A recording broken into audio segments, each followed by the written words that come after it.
Imagine launching a marketing or advertising campaign, expecting growth, engagement, and momentum.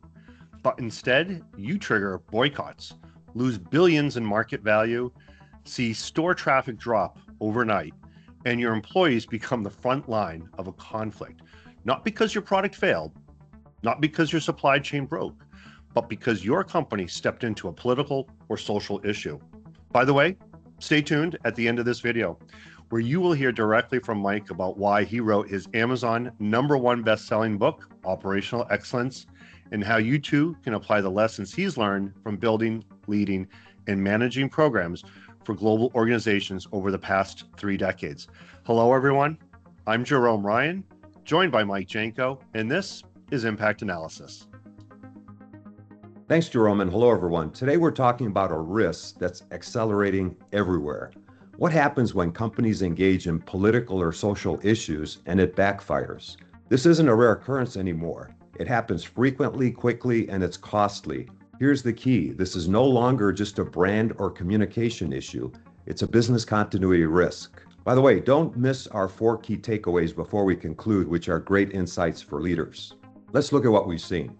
Major brands across industries are facing backlash tied to political or social positioning. What we've seen include Bud Light. They faced a major boycott with selective brand influencing the public was not fond of. Their sales dropped $1.4 billion, nearly 30% in 2023. Target, they felt a 6% drop in sales of roughly $10 billion in market value due to misjudging the public's response due to what some felt were inappropriate items being sold. The Walt Disney Company, they felt market value drop of $4 billion due to making a political statement followed by subscriber cancellations.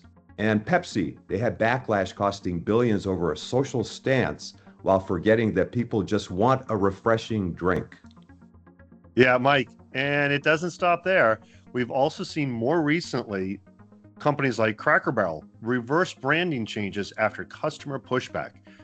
Amazon, reoccurring boycotts and public pressure. Walmart and Home Depot both caught in broader political reactions. And of course, the backlash to Elon Musk's Tesla after he became involved with the current US administration. So Jerome, here's what leaders need to understand. Companies are now getting hit from both directions. If you engage, you get backlash. If you don't engage, you get backlash. In some cases, organizations are trapped in what's effectively a no-win scenario. Yeah, and this is the shift. Organizations aren't just operating in markets anymore. They're operating in polarized environments where every decision is interpreted, every action is amplified, and every message can be politicized.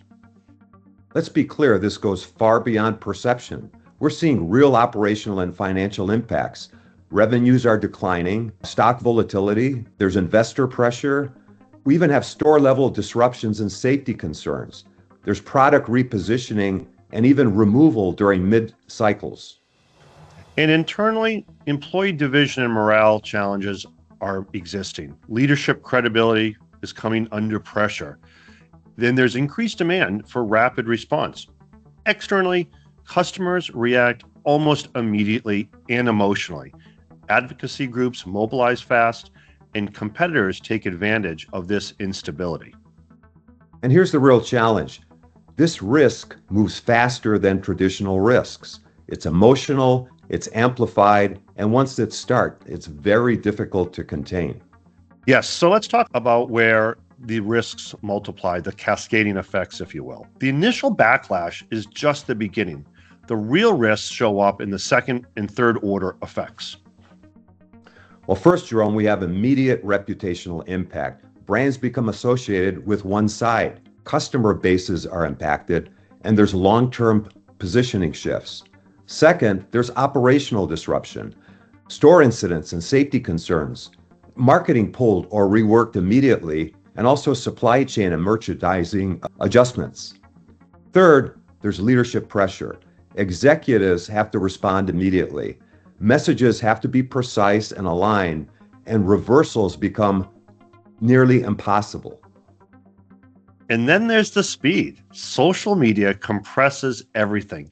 Narratives form in hours.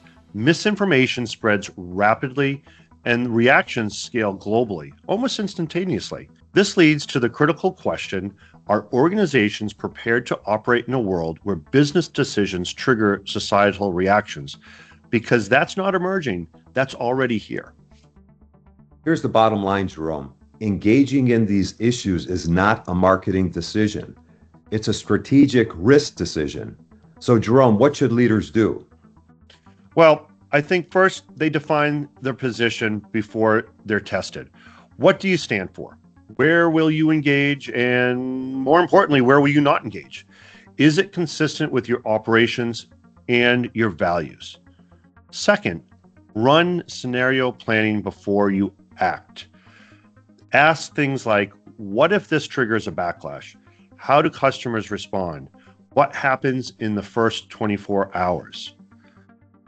Also, look to align leadership early. Unified executive positioning, pre-developed messaging, no improvisation under pressure. And finally, 4, monitor in real time. Track sentiment continuously, identify escalations early, and adjust quickly, not reactively. And most importantly, protect your employees and your customers, because when this escalates, employees are on the front line, customers determine the outcome. The reality is simple. Organizations today don't just operate in markets, they operate in social ecosystems. And decisions that once stayed internal, now playing out publicly, instantly, and at a big scale. That's right, Mike. So thanks everyone for joining us on Impact Analysis. Make sure you share this with your colleagues and friends, subscribe and follow for more insights. And remember what we say here at Impact Analysis: you can manage risk now or manage its consequences later. Thank you. Hi, I'm Mike Janko, author of Excellence in Operational Resilience and co-host of the new YouTube channel, Impact Analysis. I wrote this book so you can learn of my journey of both personal and operational resilience. During my career as Goodyear's Director of Global Business Continuity and various leadership roles at both Nestle and Stouffer Hotels, we successfully managed through nearly 4,000 significant events and crises throughout the US, Latin America, Europe, Middle East, Africa, and Asia Pacific. A key takeaway during all those events was our teams performed the best when they were led by resilient leaders. My personal resilience is based on being an athlete, martial artist, and setting 2 world sit-up records. And a resilient leader does not allow themselves or their teams to fail. Operational resilience is not just about responding to crises. It's about leading teams to adapt, adjust, learn, and succeed through all types of events. If your organization wants to improve, I suggest you get my book, Excellence in Operational Resilience. After all, the only thing harder than being resilient is explaining why you aren't.